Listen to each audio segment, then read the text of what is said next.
का कारमधून अंमली पदार्थ घेऊन जाणार असल्याची गुन्हे शाखेच्या पथकाला खबर आली।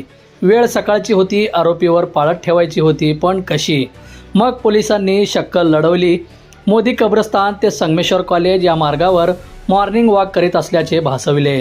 त्यांना अपेक्षित असलेली कार थांबलेली दिसली आणि त्या वॉकिंग करणाऱ्या पोलिसांनी कारला घेरले। तिच्यामध्ये मेफड्रोन नावाचा अंमली पदार्थ दिसून आला।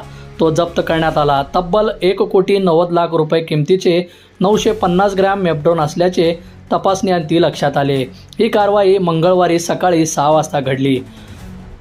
रिजवान शब्बीर खान वयवर्ष 28 राहणार नई जिंदगी, साहिल सिकंदर पिरजादे वयवर्ष 25 राहणार मंत्री चंडकनगर या 2 मुख्य आरोपींना अटक करण्यात। आज सकाळी 6 वाजताच्या सुमारास सोलापूर शहर हद्दी मध्ये डीसीपी क्राईम, एसीपी क्राईम आणि पीआय क्राईम याच्या मार्गदर्शनाखाली एक मोठी एमडी याची कारवाई झाली आहे। त्याच्यात 950 ग्राम एमडी आपल्याला मिळून आला आहे, ज्याची किंमत 1,90,00,000 रुपये आहे। त्याच्यात आपल्याला गाडी पण जप्त केली आहे, त्याची किंमत 10,00,000 रुपये आहे। असा एकूण 2 कोटीचा मुद्देमाल आपल्याला भेटला आहे। याच्यामध्ये 4 आरोपी निष्पन्न झाले आहे, त्याच्यामध्ये 2 आरोपी अटक आहे।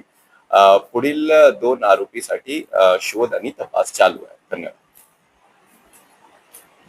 बंधुप्रेम न्यूज चॅनलला लाईक, सबस्क्राईब व बेल आयकॉन दाबायला विसरू नका। धन्यवाद।